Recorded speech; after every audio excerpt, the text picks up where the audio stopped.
तो भाई मैं धर्मेश आज करने जा रहा हूँ Vivo T3 Pro और Moto Edge50 के बीच एक फुल कंपैरिजन, क्योंकि दोनों ही devices exact same price range में आते हैं, दोनों में ही कर्व डिस्प्ले मिलता है। तो फिर दोनों में से कौन सा डिवाइस परचेज करना चाहिए, ये कंफ्यूजन यहाँ बना हुआ है। तो हर बार की तरह बिना एक भी सेकंड गवाए शुरुआत करते हैं दोनों ही डिवाइसेस के इन बॉक्स आइटम से। तो T3 Pro में आपको मिलता है एक 80 वॉट का फास्ट चार्जर और एक सस्ता सा चीप सा सिलिकॉन कवर। Edge50 की बात करें तो यहाँ आपको मिलेगा एक 68 वॉट का फास्ट चार्जर और एक प्लास्टिक का थोड़ा सा प्रीमियम सा बैक कवर Edge50 के लिए। भाई इस मामले में दोनों ही डिवाइसेस काफ़ी ज़्यादा प्रीमियम है, मतलब देखिए आप दोनों ही डिवाइसेस के डिज़ाइन को, काफ़ी ज़्यादा प्रीमियम लुक देखने को मिलता है। बैक पर दोनों में ही आपको मिलता है रफ फिनिश या फिर कहीं ग्लॉसी फिनिश देखने को नहीं मिलेगा दोनों में।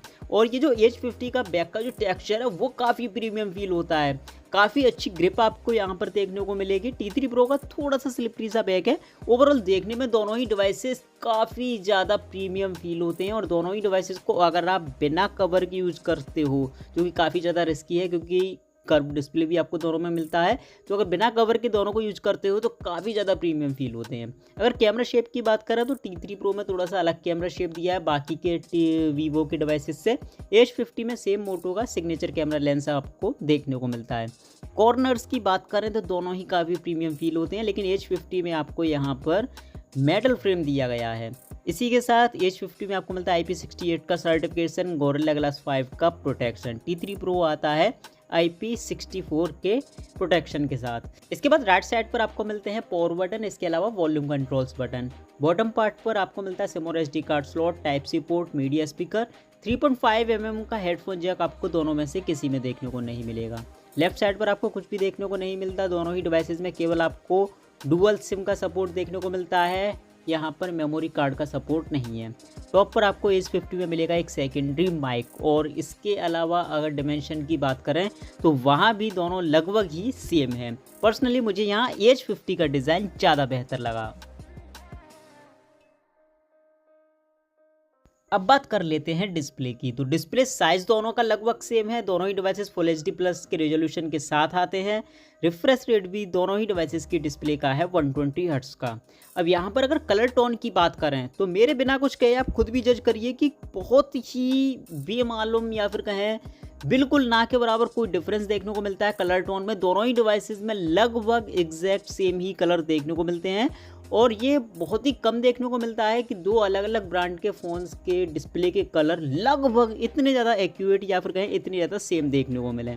इसके अलावा अगर ब्राइटनेस की बात करें तो वहाँ T3 Pro बेहतर है क्योंकि पीक ब्राइटनेस है 4500 निट्स का, जो कि Edge50 में है 1600 निट्स। दोनों ही डिवाइसेस पंच होल डिस्प्ले के साथ आते हैं, कर्व डिस्प्ले आपको दोनों में देखने को मिलता है। इसके अलावा बेजल्स की बात करें तो वो भी काफ़ी पतले दिए गए हैं। End to end viewing experience आपका दोनों पर ही यहाँ काफ़ी कमाल का रहेगा। UI फीचर्स की बात करें तो Vivo T3 में आपको मिलेगा Funtouch operating system, Moto Edge50 में आपको मिलता है Hello UI और लुक एंड फील आप यहाँ से देख सकते हो। क्विक एक्सेस पैनल अगर इजी टू यूज़ कहें तो थोड़ा सा Edge50 मुझे ज़्यादा बेहतर लगा। परफॉर्मेंस स्मूथनेस के मामले में भी Edge50 का UI ज़्यादा बेहतर है एज़ कम्पेयर T3 Pro। इसके बाद अगर फीचर्स की बात करें तो दोनों में ही सिक्योरिटी के लिए अंडर डिस्प्ले फिंगरप्रिंट स्कैनर और फेशियल लॉकिंग सिस्टम देखने को मिलता है। ऐप्स के अंदर Edge50 में कुछ भी देखने को नहीं मिलेगा, जबकि T3 Pro में आपको ऐप क्लोनर देखने को मिल जाता है। इसके अलावा ऐप लॉक भी आपको T3 Pro में देखने को मिल जाएगा। सिस्टम के अंदर दोनों में ही आपको मल्टीपल यूजर्स का फीचर भी देखने को मिल जाता है। Vivo T3 Pro का बेहतर है या फिर Moto Edge50 का, ये कन्फ्यूजन थोड़ा सा बना हुआ है। तो चलिए आज इस वीडियो में दोनों ही डिवाइसेस के कैमरे के बारे में डिटेल में बात करेंगे। सबसे पहले अगर कैमरा फीचर्स की बात करें तो क्योंकि Moto Edge50 में आपको टेलीफोटो लेंस दिया है तो यहाँ पर डिजिटल प्लस ऑप्टिकल जूम मिलाकर आपको मिलता है 30x तक का जूम, जो कि T3 Pro में है केवल 10x तक का। इसके अलावा बेसिक से कैमरा फीचर्स जैसे कि portrait mode, slow motion, night mode, इसके अलावा डुअल व्यू वीडियो, ये आपको दोनों में देखने को मिलता है। वीडियो रिकॉर्डिंग की बात करें तो दोनों ही डिवाइसेस के रेयर कैमरे से आप फुल HD तक का वीडियो रिकॉर्ड कर सकते हो 60 FPS पर और 30 FPS पर 4K तक का। कैमरा परफॉर्मेंस की बात करें तो ये हैं कुछ कैमरा सैंपल्स जो मैंने दोनों ही डिवाइसेस से ऑटो मोड पर कैप्चर किए हैं। अब यहाँ पर सबसे पहले अगर इन फोटोज़ को देखें तो यहाँ पर T3 Pro के फ़ोटोज़ में थोड़े से पंची कलर नज़र आते हैं as compare to Moto Edge 50, जैसे कि आपने पुराने पिछले फ़ोटो में देखा। इसके अलावा आप यहाँ भी इस फोटो में भी देख सकते हो, आगे भी कई सारे फ़ोटोज़ में आप देखोगे तो थोड़े से वॉश आउट से कलर नज़र आते हैं एज 50 में T3 Pro के सामने, लेकिन एज 50 के कलर मुझे ज़्यादा नेचुरल लगे। जैसे कि अगर इस फोटो की बात करें तो ग्रीन कलर ज़्यादा नेचुरल है एज 50 में as compare to T3 Pro।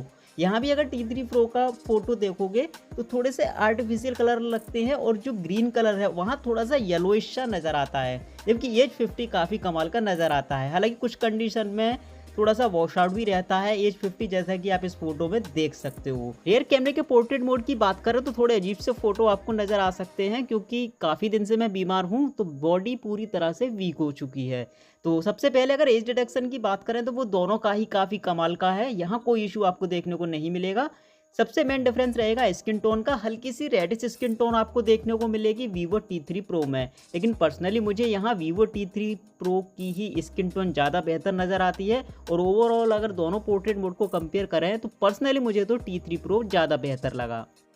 अगर नाइट मोड की बात करें तो दोनों का ही नाइट मोड इंडिविजुअली ठीक ठाक है, लेकिन यहाँ भी T3 Pro में आपको ब्राइटर फोटोज़ तो देखने को मिलते हैं एज़ कम्पेयर टू एज 50, लेकिन साथ ही साथ आपको कलर्स यहाँ भी थोड़े से आर्टिफिशियल देखने को मिलेंगे, मतलब कि नेचुरल कलर्स देखने को नहीं मिलते, जबकि सेम कंडीशन में एज 50 नेचुरल कलर्स देता है।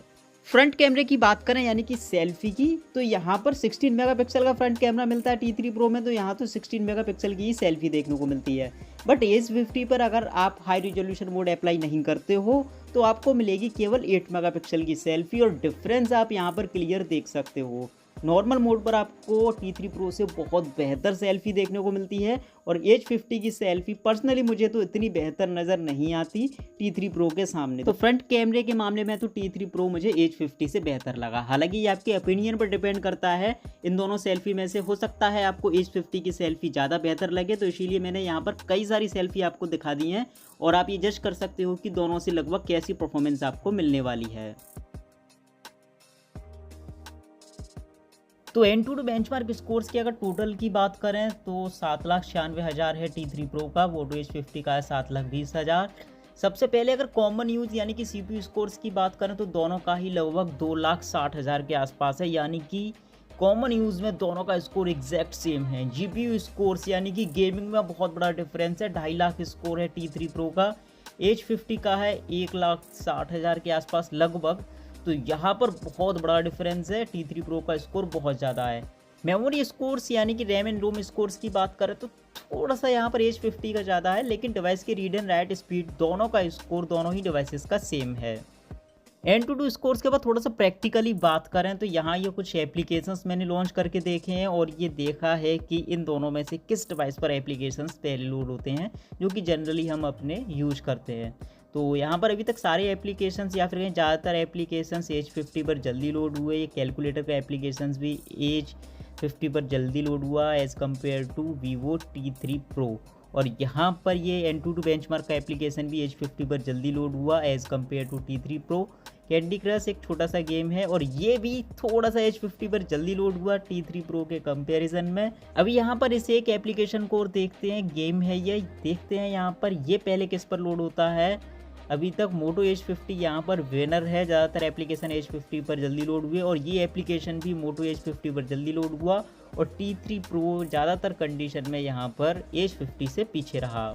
गेमर परफॉर्मेंस की बात करें तो दोनों ही डिवाइसेस पर मैंने कई सारे गेम्स प्ले करके देखे हैं और यहाँ पर मेरा जो एक्सपीरियंस रहा वहाँ पर T3 Pro एज 50 से गेमिंग में बहुत बेहतर है और वो जनरली होगा भी, क्योंकि T3 Pro में जो आपको GPU मिलता है वो है Adreno 720, जबकि एज 50 में आपको मिलता है Adreno 644। तो एक पावरफुल GPU आपको मिलता है T3 Pro में एज़ कम्पेयर टू एज 50, इसीलिए परफॉर्मेंस भी आपको T3 Pro पर एज 50 के कंपेरिजन में बेहतर देखने को मिलती है। हालांकि मीडियम ग्राफिक्स से लेकर हाई ग्राफिक्स तक के गेम्स आप अपने दोनों ही डिवाइसेस पर बड़े आराम से रन कर सकते हो। मीडियम ग्राफिक्स गेमिंग में तो आपको कोई भी डिफरेंस भी देखने को नहीं मिलेगा, दोनों पर ही काफ़ी कमाल की परफॉर्मेंस देखने को मिलती है। लेकिन हाई ग्राफिक्स में T3 Pro थोड़ा सा बेहतर परफॉर्म करता है मोटो एज 50 से, तो गेमिंग के लिए T3 Pro थोड़ा सा बेहतर है।